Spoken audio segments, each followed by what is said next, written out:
हिंदू समाज के लोगों को वहां पे पूजा पाठ का अधिकार दिया है।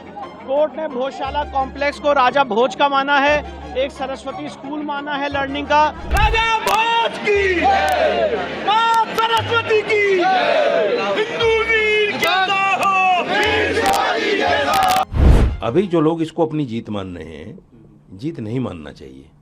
ठीक है, एक निचली अदालत का फैसला है, अपर कोर्ट जाएंगे।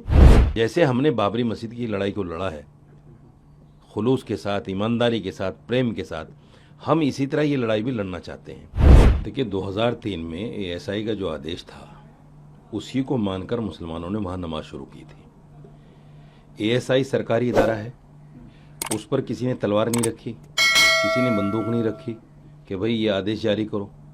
उन्होंने जैसा अच्छा समझा वैसा आदेश जारी किया। 2003 से अब तक वहां बराबर नमाज होती रही। बीजेपी सरकार आने के बाद में ये विवाद फिर गरमाया। अभी जो हाईकोर्ट का फैसला आया है, हम हाईकोर्ट के फैसले का निरादर नहीं करते, लेकिन अभी हमारे पास विकल्प है सुप्रीम कोर्ट जाने का। और सुप्रीम कोर्ट ने हाई कोर्ट के बहुत सारे फैसले निरस्त किए हैं, इसमें भी कोई दो राय नहीं। आपने देखा होगा बाबरी मस्जिद मामले को लेकर एएसआई की रिपोर्ट और हाई कोर्ट का फैसला मुस्लिम खिलाफ था, लेकिन सुप्रीम कोर्ट ने एएसआई की रिपोर्ट को निरस्त किया और ये कहा कि हमें ऐसा कोई सबूत नहीं मिला जिससे पता चले कि मंदिर तोड़कर मस्जिद बनी हो। ये बिल्कुल सुप्रीम कोर्ट के फैसले में लिखा है। सुप्रीम कोर्ट ने यह भी कहा कि बाबरी मस्जिद को गलत तरीके से तोड़ा गया। सुप्रीम कोर्ट ने यह भी कहा कि 1949 में मूर्तियां गलत तरीके से रखी गई। सुप्रीम कोर्ट ने यह भी कहा कि जो लोग इसमें शामिल थे उनके खिलाफ कार्रवाई होनी चाहिए। ये अलग बात है कि निचली अदालतों ने उनको बरी कर दिया, मगर फिर भी जगह राम मंदिर को दे दी गई। ये इस देश का दुर्भाग्य है। हमारी जो जुडिशरी है वो कहाँ तक है और कैसे है। बाबरी मस्जिद के फैसले ने सारी दुनिया में जिस तरह से हमारी जुडिशरी को बताया और दिखाया है कि सब कुछ मामला मुसलमानों के फेवर में होने के बावजूद जगह बाबरी मस्जिद को राम मंदिर को दे दिया गया। मुसलमान फिर भी खामोश रहा। मुसलमान ने कोई धरना प्रदर्शन नहीं किया, कोई उस पर आपत्तिजनक बयान किसी ने नहीं दिया। हमने कोर्ट का सम्मान किया।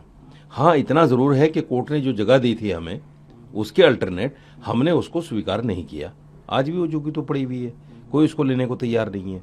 अगर हमारे यहाँ कोई ऐसा प्रावधान होता कि जहाँ मस्जिद है उसको एक बार तोड़ दो, उसकी जगह कहीं और ले लो, तो हम ले लेते उस जगह को। हमारे यहाँ प्रावधान है ही नहीं। हमारी आस्था के मुताबिक तो वो मस्जिद जहाँ थी है और रहेगी। आस्था इसलिए कह रहा हूँ क्योंकि सुप्रीम कोर्ट ने खुद इस बात को माना है कि मंदिर तोड़ के मस्जिद नहीं बनी, तो इसका मतलब वो जगह सेफ जगह थी मस्जिद के लिए और सेफ जगह पर मस्जिद बनी और फिर उसको नाजायज़ तरीके से तोड़ा गया और जगह मंदिर को दे दी गई। और मैं ये भी क्लियर करता हूँ कि जहाँ बाबरी मस्जिद थी वहाँ मंदिर नहीं बना। मंदिर वहाँ बना जो 67 एकड़ ज़मीन नरसिम्हा राव के टाइम में एक्वायर कर ली गई थी, उस जगह पर मंदिर बना है। ये भी एक बहुत बड़ा खुलासा मैं कई बार टीवी पर कर चुका हूँ, लेकिन लोग इस पर ध्यान नहीं देते।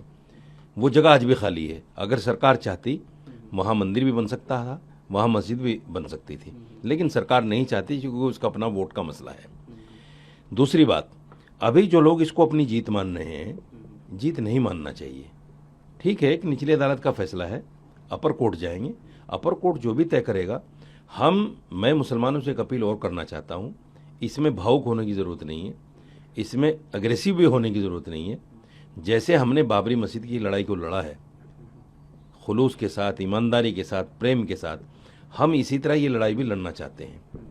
अगर कोर्ट की हमारे देश की अदालत ये कह देती है कि तुम्हारा अधिकार यहाँ भी नहीं है, तो हम उसको भी मानेंगे, क्योंकि इसके अलावा हमारे पास कोई अल्टरनेट है भी नहीं, कोई रास्ता भी नहीं है। मैंने पहले ही क्लियर किया ना कि अगर वैकल्पिक भूमि का कोई रास्ता होता हमारी आस्था में, तो हम बाबरी मस्जिद वाली ज़मीन को ले लेते। हमने उस ज़मीन को इसीलिए नहीं लिया चूँकि वैकल्पिक रास्ता है ही नहीं हमारे यहाँ कि एक मस्जिद की जगह को दूसरी जगह के लिए हम ले लें कि भाई चलो यहाँ नहीं, यहाँ बन जाएगी। हमारे यहाँ आस्था में है नहीं ऐसा, क्योंकि हम देखिए मुस्लिम इस्लाम के अंदर एक बहुत बड़ी बात यह है कि वो सिर्फ एक अल्लाह की पूजा करते हैं और मस्जिदें नमाज पढ़ने की जगह हैं, हमारी आस्था का केंद्र है, आस्था का केंद्र है। अगर ऐसा कुछ इस्लाम में होता कि भाई मस्जिद ना भी हो तब भी चलो कोई बात नहीं, चल जाएगा, हाँ, ये ज़रूर है कि आप नमाज कहीं भी पढ़ सकते हैं, घर में भी पढ़ सकते हैं, कहीं और भी पढ़ सकते हैं, लेकिन मस्जिदें हैं नमाज पढ़ने के लिए। तो उस विकल्प को हम कैसे, आस्था के उस विकल्प को कैसे बदल दें और कैसे सरकार से मांग कर लें कि साहब जो है अब हमें दूसरी जगह दे दो, सवाल ही पैदा नहीं। हम आखिर तक लड़ाई लड़ेंगे। सुप्रीम कोर्ट भी अगर कह देगा कि ये जगह भोजशाला की है, कोई बात नहीं। हमने जैसे बाबरी मस्जिद को सहा है, हम इसको भी सहेंगे। Subscribe to One India and never miss an update. Download the One India app now.